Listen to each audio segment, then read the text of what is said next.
नमस्कार, मैं नेहा शर्मा आपके साथ और आप देख रहे हैं जस्ट इंडिया। खबरों के प्रायोजक हैं Oscar super speciality hospital and trauma centre. इनेलो प्रदेश अध्यक्ष नफे सिंह राफी हत्याकांड के बाद भी कोई गिरफ्तारी नहीं हुई है। इसी बीच नफे सिंह राठी के परिवार को जान से मारने की धमकी मिली है। बदमाशों ने घर के अलग अलग नंबरों पर फोन करके जान से मारने की धमकी दी है। राठी के घर में बैठे बहादुरगढ़ के 200 लोगों के सामने धमकी भरा फोन आया है। सांसद दीपेंद्र हुड्डा के सामने नफे सिंह राठी परिवार के पास धमकी भरा फोन आया है। फोन करने वाले अनजान बदमाश परिवार को जान से मारने की धमकी दे रहे हैं। इंडियन नेशनल लोक दल के वरिष्ठ नेता नफे सिंह राठी की जान लेने के मामले में अब नया मोड़ आ गया है। जिस बात की आशंका जताई जा रही थी वैसे ही कुछ तथ्य सामने आए हैं। लंदन में बैठे गैंगस्टर कपिल सांगवान ने नफे सिंह राठी के कांड की जिम्मेदारी ले ली है। एक सोशल मीडिया पोस्ट के जरिए ये दावा किया जा रहा है जिसमें कपिल सांगवान के हवाले से पोस्ट में ये कहा गया है, लिखा गया है कि उसी ने नफे सिंह राठी को खत्म करवाया है और अब पुलिस उस सोशल मीडिया पोस्ट की जांच में जुटी हुई है। सोशल मीडिया पर शेयर की गई इस पोस्ट में कपिल सांगवान के हवाले से ये कहा गया है कि नफे सिंह की गैंगस्टर मंजीत महल से गहरी दोस्ती थी। वहीं नफे सिंह मंजीत महल के भाई संजय के साथ मिलकर प्रॉपर्टी पर कब्जा किया करने का काम करता था और साथ ही आगे पोस्ट में ये भी लिखा है कि जो उसके दुश्मन उसे हाथ मिलाएगा उसका अंजाम यही होगा।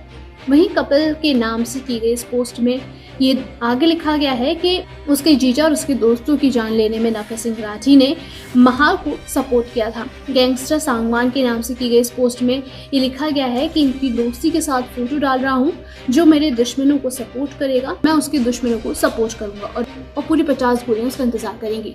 नफे सिंह ने पावर में रहकर जितने लोगों की जमीन पर कब्जा किया है और उनकी जान ली है, पूरे बहादुरगढ़ को इस बात का पता है, लेकिन कोई भी कुछ नहीं बोल पाया क्योंकि उसकी पावर की वजह से। वहीं अगर पुलिस उसके जीजा और उसके दोस्तों की जान लेने पर इतनी एक्टिव होती तो उसे काम करने की जरूरत ही नहीं होती।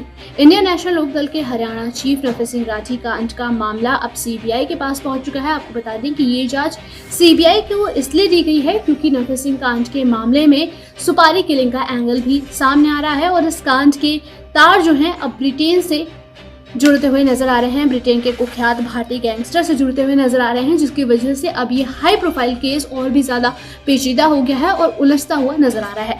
नफे सिंह राठी कांड के पीछे पहले ही ब्रिटेन में बैठे गैंगस्टर कपिल सांगवान पर शक की सुई घूम रही थी क्योंकि वो पहले ही इस तरह के कई राजनीतिक कांड को अंजाम दे चुका है और अब कपिल सांगवान के नाम से की गई सोशल मीडिया पोस्ट ने इस बात की तस्दीक कर दी है जिसमें उसकी तरफ से नफे सिंह कांड की जिम्मेदारी ली गई है। रोहतक में स्टूडेंट्स की गैंगवार होना अब आम बात हो चली है।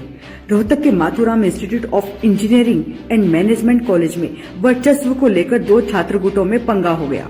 हमला करने के मकसद के साथ काले रंग की गाड़ी में कुछ छात्र बैठकर आए और मास्क पहने करीबन 1 दर्जन छात्र लाठी डंडों के साथ कार से उतरे और बेधड़क कॉलेज में घुस गए, लेकिन वक्त रहते मौके पर पुलिस की एंट्री हो गई। ये देख हमलावर छात्र भाग निकले। पुलिस के हाथ हमलावर छात्र नहीं लगे और न ही पुलिस ने उन्हें ढूंढने की कोशिश करी, लेकिन पुलिस एक बेकसूर छात्र जो कि कैंपस में बैठा हुआ था उसे बिना पूछताछ और बिना सबूत के गाड़ी में बैठा कर ले गई। सवाल ये उठता है कि शैक्षणिक नगरी के नाम से मशहूर रोहतक के शिक्षण संस्थान आखिर गैंगवार का अखाड़ा क्यों बनते जा रहे हैं। हरियाणा के बहादुरगढ़ में एक नाबालिग छात्रा द्वारा शादी से इनकार करने पर युवक ने उसे आग लगा दी। घर से स्कूल जाने के लिए निकली एक किशोरी संदिग्ध परिस्थितियों में झुलसी हुई मिली। किशोरी को सरकारी अस्पताल में भर्ती कराया गया है, जहां से पीजीआई रोहतक रेफर कर दिया। एक युवक द्वारा किशोरी को आग लगाए जाने की बात सामने आ रही है। आरोप है कि शादी का दबाव बनाने के चलते इस वारदात को अंजाम दिया गया। आरोप कितने सही हैं ये जांच का विषय है। फिलहाल किशोर की हालत नाजुक बनी हुई है। पुलिस ने संबंधित धाराओं के तहत केस दर्ज कर जांच शुरू कर दी है। आरोपी युवक अभी फरार है। उसकी तलाश में पुलिस द्वारा दबिश दी जा रही है। यह वीडियो सोना शहर में वायरल हो चुका है। पुलिस चौकी के तहत आने वाले गरम खेल चौक के समीप 2 युवकों ने रेडीमेड की दुकान में घुसकर दुकानदार के साथ मारपीट की है। इस घटना का वायरल वीडियो सोशल मीडिया पर तेजी से वायरल हो रहा है, जो कि आम जनता में चर्चा का विषय बना हुआ है। सीसीटीवी फुटेज के अनुसार ये दो युवक दुकान के अंदर घुसते हैं। उनमें से एक युवक दुकानदार से किसी सामान को लेकर बहस करता है। उसके बाद दोनों युवक दुकानदार नारंग के साथ मारपीट करना शुरू कर देते हैं। सोहना की गरम खेल के समीप नारंग गारमेंट्स की दुकान है। जब दुकानदार अपनी दुकान बंद कर रहा था तो उस समय दो युवक दुकान पर आए और पहले युवकों ने किसी मामले को लेकर दुकानदार से बहस करनी शुरू कर दी, जिसके बाद मारपीट शुरू कर दी। दुकानदार की पिटाई करके युवक वहां से चले गए। घायल अवस्था में दुकानदार को सोहना के नागरिक अस्पताल ले जाया गया, जहां पर वह उपचाराधीन है। खबरों में फिलहाल इतना ही। देखते रहिए जस्ट इंडिया। नमस्कार।